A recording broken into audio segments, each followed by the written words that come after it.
కొన్ని ఆత్మీయ విషయాలు ఏమంటే, ఎవరైనా మీ గురించి ఏమన్నా విషయాలు చెప్పండి అని అంటే, ఎవరి లైఫ్ గురించి వారిని చెప్పమన్నప్పుడు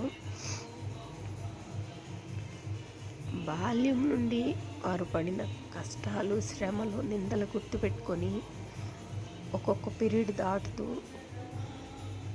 ఒక ఏజ్లో ఇది జరిగింది, ఒక ఏజ్లో ఇది జరిగిందని పీరియడ్ దాటుకుంటూ సమస్యలన్నీ క్రమంగా చెప్పుకుంటూ వస్తారు. ఇన్ని బాధలు పడి చివరికి ఈ స్టేజ్కి వచ్చాం, ఈ స్థితికి వచ్చాం, ఈ రోజుకి చేరాము అనేది చెప్పటం కోసం గతంలో కొంత సమయం వెనక్కి వెళ్తారు. అది ఎంత సమయం అనేది ఎవరి జీవితాన్ని బట్టి వాళ్ళకు ఉంటుంది. ఒకళ్ళకి శ్రమలు ఒక ఏజ్లో మొదలైతే, ఒకళ్ళకి శ్రమలు మరొక ఏజ్లో మొదలవుతాయి. వాళ్ళ మనసుకి శ్రమలు అంటే ఏముండవు. ఒక శ్రమ వస్తే దాని వెంటనే ఎప్పుడు సంతోషం కూడా ఉంటుంది. ఒక ఏడుపు వచ్చిందంటే వెంటనే తర్వాత నవ్వే పరిస్థితి కూడా ఉంటుంది. దీన్ని గుర్తుపెట్టుకోరు. ఆ వచ్చిన నవ్వు గుర్తుపెట్టుకోరు. ఏడ్చిన ఏడిపే గుర్తుండిపోద్ది మనసులో. కాబట్టి మీ లైఫ్ గురించి, సాక్ష్యం గురించి చెప్పమన్నప్పుడు ఈ సంవత్సరంలో ఈ టైంలో ఈ బాధపడ్డాను, తర్వాత మనసుకి గాయమైంది, ఇట్లా చెప్పుకుంటూ వస్తారు. వాళ్ళు ఎన్ని సంవత్సరాల వయసులో ఉంటే అన్ని సంవత్సరాల వరకు చెప్పుకుంటూ వస్తారు. మరి ఈ మధ్యలో ఉన్న సమయం అంతా సంతోషకరమైంది, దీవెనకరమైందని అనుకోవచ్చు కదా. ఆ ఒక్క సమయం హైలైట్గా ఇది నాకు కష్టంగా అనిపించింది, మనసులో ఈ విషయం కష్టంగా అనిపించింది అని చెప్తున్నారు అంటే, ఆ మధ్యలో ఉన్న సమయం అంతా కూడా సంతోషకరంగా అనిపించిందని అనుకోవాలి కదా, దీవెనకరంగా ఉందని. మరి అది కూడా కష్టంగా ఉంటే అవి కూడా చెప్పుకోవాలి, అవి కూడా గుర్తుపెట్టుకోవాలి కదా. అట్లా గుర్తుపెట్టుకున్నప్పుడు ఎన్ని రోజులు అంటే, ఎన్ని వారాలు, ఎన్ని నెలలు, ఎన్ని సంవత్సరాలు, ఇట్లా క్రమంగా ప్రతిరోజు జరిగిన దినచర్య మొత్తం చెప్పగలుగుతారు. ఈ డేట్ని ఈ శ్రమ, ఈ డేట్ని శ్రమ అని. ఒకరికి ఒక 30 సంవత్సరాలు వచ్చినాయి అంటే 30 సంవత్సరాల చరిత్ర అంతా నోటితో చెప్పేసేయగలుగుతారా? ఈ డేట్ని ఈ రోజు ఇది, ఈ రోజు ఇది అని అట్లా చెప్పగలుగుతారా? చెప్పలేరు కదా. మరి అట్లాంటప్పుడు ఈ శ్రమ మాత్రమే నాకు ఇట్లా 4 సంవత్సరాలప్పుడు ఇది జరిగింది ఇట్లా,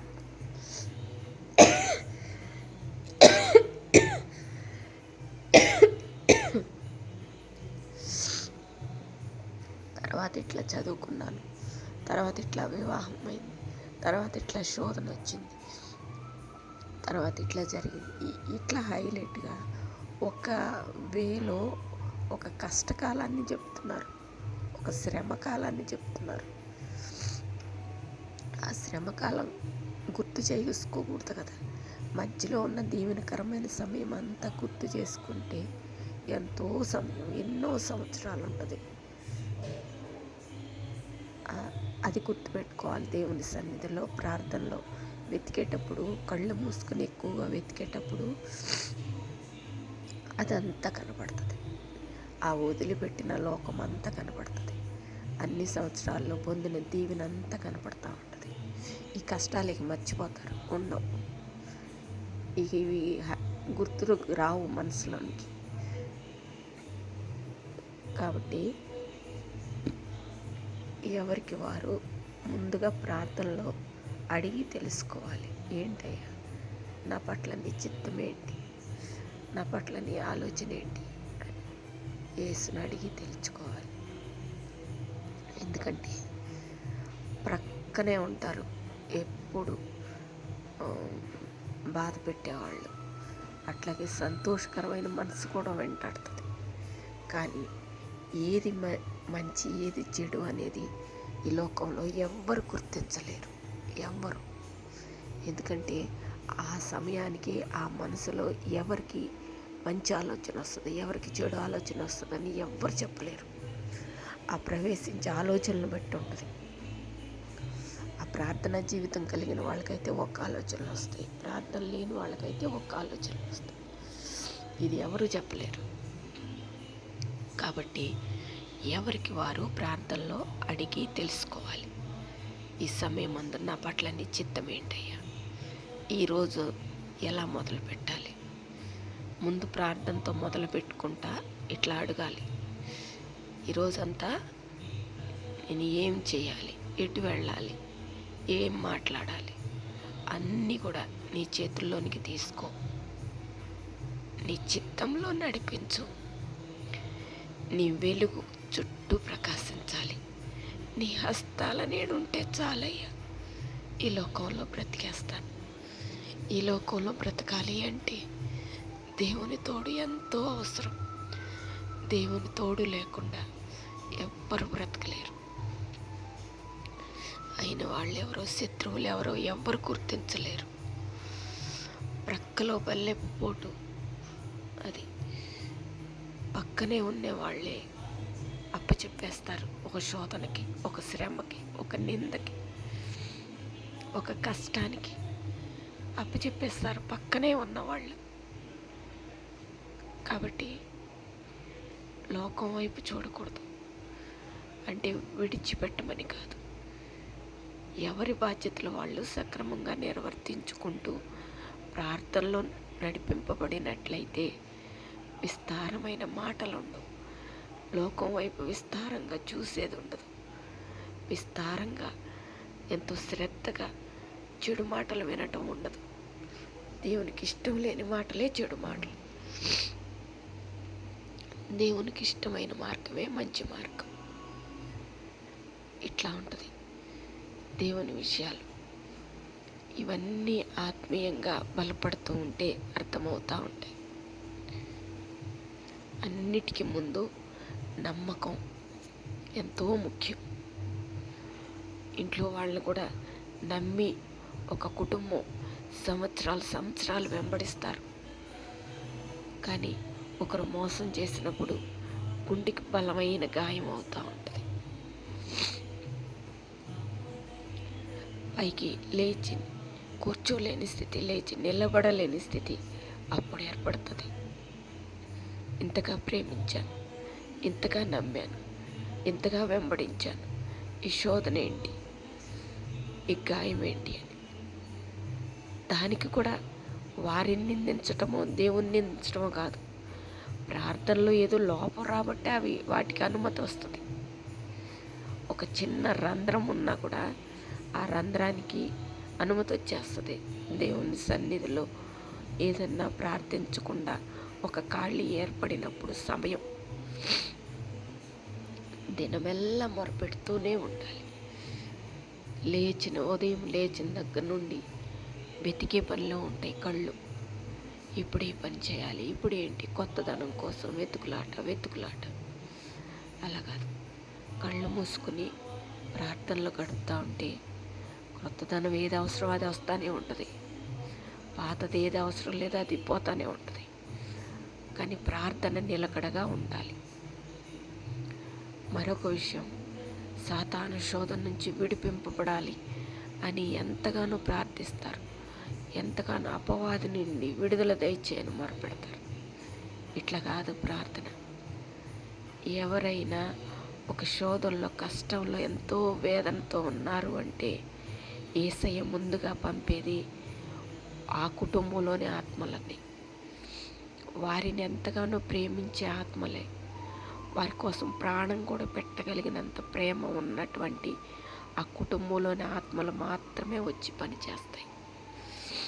అయితే జీవించి ఉన్న వాళ్ళ ద్వారా శోధనలు ఏర్పడినప్పుడు ఈ ఆత్మలు, దేవుని చెప్పే ఆత్మలు బయలుదేరుతాయి.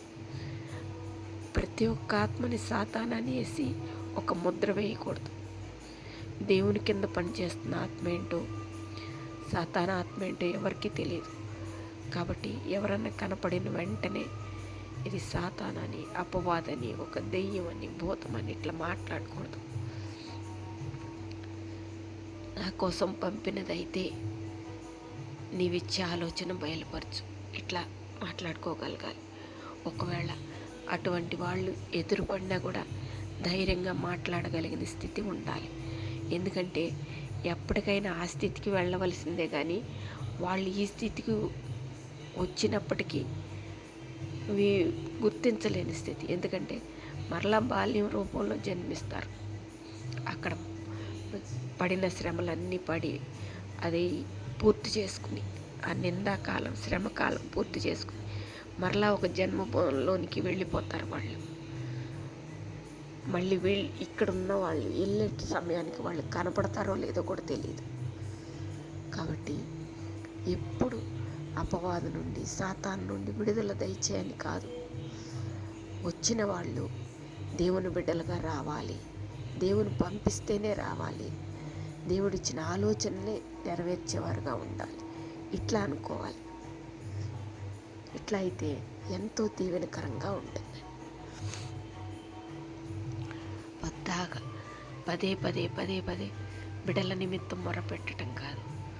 ముందు మరి క్లీన్గా ఉంది ఆత్మ హృదయం అంటే ఈ శుద్ధి అనేది బిడ్డల మీదకి ఇక ఆటోమేటిక్గా వెళ్ళిపోద్ది. దానికోసం సపరేట్గా బిడ్డనేమి శుద్ధి చేయాల్సింది కాదు. ఇది వెళ్తూ ఉన్నప్పుడు వారిలో ఒక సమయం వచ్చినప్పుడే అది పనిచేస్తుంది. ఆ రక్షణ అనేది కొంత సమయం గడిచిన తర్వాతే వాళ్ళకు కూడా పనిచేస్తుంది. ప్రతి ఒక్కళ్ళు పుట్టినప్పటి నుండి భయభక్తులతో, వినయ విధేయతలతో ఎదగాలి అనుకుంటారు, కానీ బాల్యంలో సండే స్కూల్కి వెళ్తూ కొంత సమయం గడుపుతారు. తర్వాత వీళ్ళ మనసులో ఎప్పుడైనా ఒక బలమైన ఇండివిడ్యువాలిటీ వస్తున్నప్పుడు, సొంత శక్తి ఏర్పడుతున్నప్పుడు దేవుణ్ణి మరిచేంత స్థాయికి వెళ్తూ ఉంటారు. మరలా గాయాలతో మరలా దేవుని వద్దకు వస్తారు. హృదయంలోని గాయాలతో, మనసులో ఎదురు దెబ్బలు తగిలి ఎన్నో శ్రమలతో మరలా దేవుని దగ్గరకు వస్తారు. అప్పుడు ఖచ్చితంగా దేవుని కోసం జీవించాలి, రక్షణ పొందుకోవాలి, బాప్తీసం తీసుకోవాలి. ఈ బాప్తీసం యాత్ర అనేది మరణం వరకు నమ్మకంగా ఉండాలి, ఈ శరీరం విడిచిపెట్టేంత వరకు ఉండాలి అని ఒక నిర్ణయాలతో ఉంటారు. ఆ నిర్ణయం ఆవేశంగా తీసుకుంటారు, కానీ దాన్ని పాటించే విషయంలో కూడా మరలా ఎన్నో శోధనలు, ఇరుకు మార్గాలు ఉంటాయి. ఎప్పుడు దేవునిలో ఇరుకు మార్గం అనేది ఉంటుంది. ఇరుకులోనికి వెళ్ళిన తర్వాత ఒక విశాలత కనపడుతుంది, లోపల ఒక పెద్ద ప్రపంచం కనపడుతుంది. శరీరాన్ని ఆత్మ విడిచినప్పుడు ముందుగా వెళ్ళేది ఒక చిన్న ప్రపంచంలోనికి. కొద్ది స్థానంలోనే ఉంచుతారు భూమిలో. ఉంచినప్పుడు ఈ ఆత్మ ఏంటంటే పెద్ద ప్రపంచం చూస్తుంది, లోకమంతా కనపడేంత కన్ను ఏర్పడుతుంది. కానీ దేవుని బిడ్డకైతే ఆల్రెడీ అప్పటికే శరీరం అంతా ఎంతో దీన స్థితిలో ఉంటుంది. యోబు స్థితి అంత స్థితి. ఇంకా శరీరం ఎంతో బలహీనతలతో ఉంటే ఆ గాయాలు ఏర్పడుతున్నా కూడా ఈ మనసుకి తెలియవు. బండ బారిన స్థితి వస్తుంది. ఎందుకంటే అప్పటికే ఎంతో విరిగి నలిగిన మనసుతో నలగ కొట్టబడి ఉంటుంది ఆ మనసు, ఆ వేదన, శ్రమ. కాబట్టి ముందుగా నేను ఎప్పుడు చెప్పేది ఏంటంటే ప్రార్థన అనేది ఎంతో అవసరం. ఒక గంట సేపు కళ్ళు మూసుకుని ప్రాతకాల సమయమందు దేవుని సన్నిధిలో మొరపెట్టినప్పుడు ఆ దినమెల్లా దీవెనకరంగా ఉంటుంది. ఇక చూపు ఎటు పోదు. చూపు ఎటు వెళ్ళింది అంటే అన్ని చోట్ల మనసుకు నచ్చిన చోటకి వెళ్ళదు కనుచూపు. కొన్నిసార్లు ఇష్టం లేని చూడాల్సి వస్తుంది, కష్టమైన చూడాల్సి వస్తుంది. ఎంతో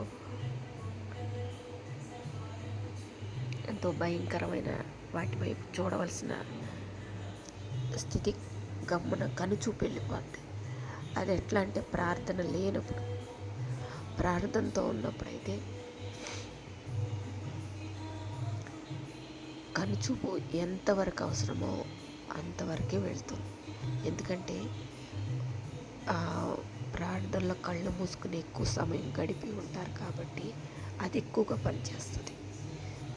గబగబా కన్ను అటు ఇటు తిరిగేసి చూడదు లోకం వైపు. అట్లాగే ఎవరేం మాట్లాడుకుంటున్నారు వెళ్ళి విందాము, వాళ్ళతో మాటలు కలుపుదాము, వాళ్ళ మాటల్లో వారి సంభాషణలో ఏకీభవిద్దామని అనుకోరు. ఎందుకంటే ఈ ఏకాగ్రతలోనే చెవు కూడా దేవుని మెల్లని స్వరం వినడానికి మాత్రమే సిద్ధపాటుతో ఉంటుంది. కాబట్టి ఈ లోకం మాటలు వినలేరు.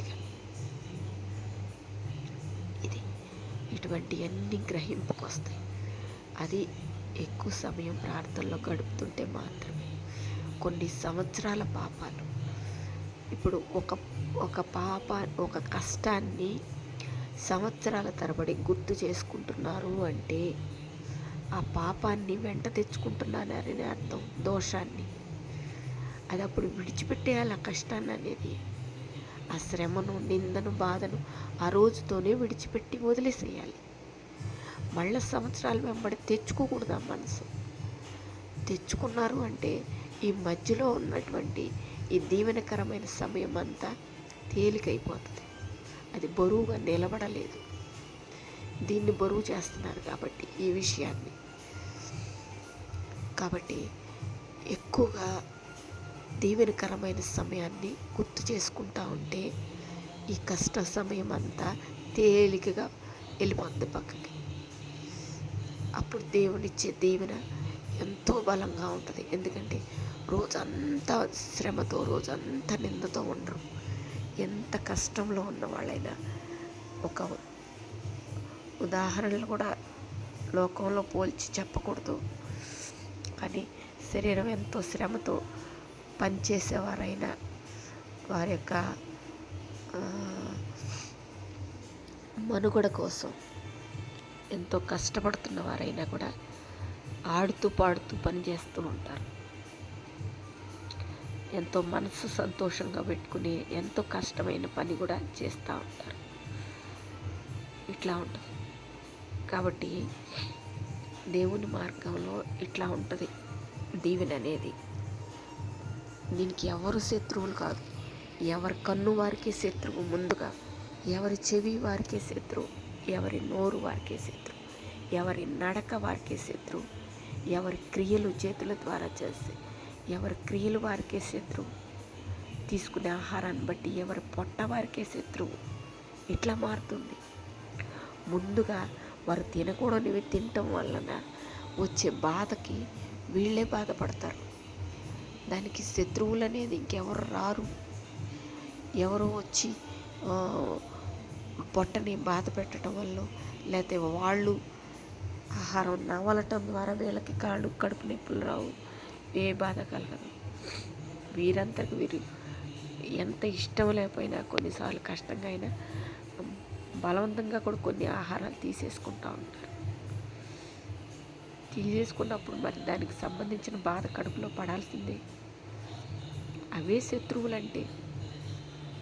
లోకం పైన ఎక్కువగా ఇష్టంతో జీవితాన్ని కొనసాగిస్తున్నప్పుడు అదే శత్రువుగా మారుతుంది. దీనికోసం చుట్టూ ఉన్నవారిని శత్రువులుగా చూడాల్సిన పని లేదు, నిందించాల్సిన అవసరం లేదు. కుటుంబంలోనే ఎన్నో కలతలు రేపుతూ ఉంటారు మనసులో. ఎదుటి వారి మీద ఒక కోపం వస్తుంది అంటే ఎవరో చొరబడ్డారు మనసులో అని అనుకోవాలి. వారిని ప్రార్థనలోనికి నడిపించాలి. అటువంటి మనసు వస్తుంది అన్నప్పుడు కొంచెం సేపు ప్రార్థించుకుంటే ఆ మనసు కొంచెం అట్ట పక్కకు తొలగి ప్రార్థనలో దీవెనకరమైన వేరే మనసు వస్తుంది. ఇది జరుగుతూ ఉంటుంది. ఆ ఒక్కసారే పొద్దున్నే కాసేపు ప్రార్థించుకుంటే జరగదు. ఇది మనసు పదే పదే జరుగుతూ ఉండాలి అంటే ఎక్కువ సమయం కళ్ళు మూసుకున్న స్థితి కూడా ఉండాలి. కళ్ళు తెరిస్తే లోకం కనపడుతుంది. లోకంలో ఉన్న శ్రమలు, నిందలు అవన్నీ కళ్ళు తెరిస్తే గుర్తొస్తూ ఉంటాయి. కళ్ళు తెరిసి గుర్తు చేసుకోవడం ఎందుకు? కళ్ళు మూసుకుని దేవుని సన్నిధిలో దీవెనలు ఎత్తుక్కుంటే సరిపోతాయి. అయితే దీనికి నమ్మాలి. నమ్మితే మాత్రం అద్భుతాన్ని చూస్తారు. అది ఎవరికి వారే శత్రువు అనేవాళ్ళు బయట లేరు, అపవాది అనేవాళ్ళు ఎదురుగా లేరు. అపవాది ఎవరిలో వారే ఉంటారు. వారి మనసులో ఆలోచనలు నిద్ర లేపుట ద్వారా ఒక ఒక అపవాది అనేవాళ్ళు ఎప్పుడు మాట్లాడతారు అంటే కళ్ళు తెరిచి విస్తారంగా లోకాన్ని చూసినప్పుడే ఒక ఆలోచన వస్తూ ఉంటుంది, మాట్లాడేస్తూ ఉంటారు.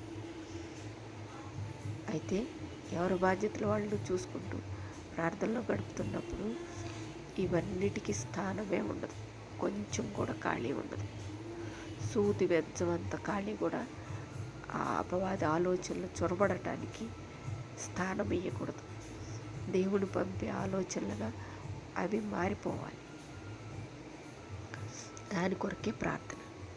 అపవాది మీదకు వచ్చిన, ఎదురుగా నిలబడిన, ఎటు ఉన్నప్పటికీ వచ్చిన వారు కొంచెం సేపు ప్రార్థనలో అట్లా గడిపితే వారు ప్రార్థనలో ఉండలేరు. ఒక అపవాది అయితే కనుక నిలబడలేరు. దేవుని బిడ్డ అయితే కనుక కొంచెంసేపు ఉండి ప్రార్థించి వెళ్తే ఆ శరీరానికి దీవెనే, ఆత్మకి దీవెనే. ఇవన్నీ గ్రహింపుతో ఉండాలి. ఇంకా ఎన్నో ఆత్మీయ విషయాలు ఉన్నాయి, మరలా మాట్లాడతాను.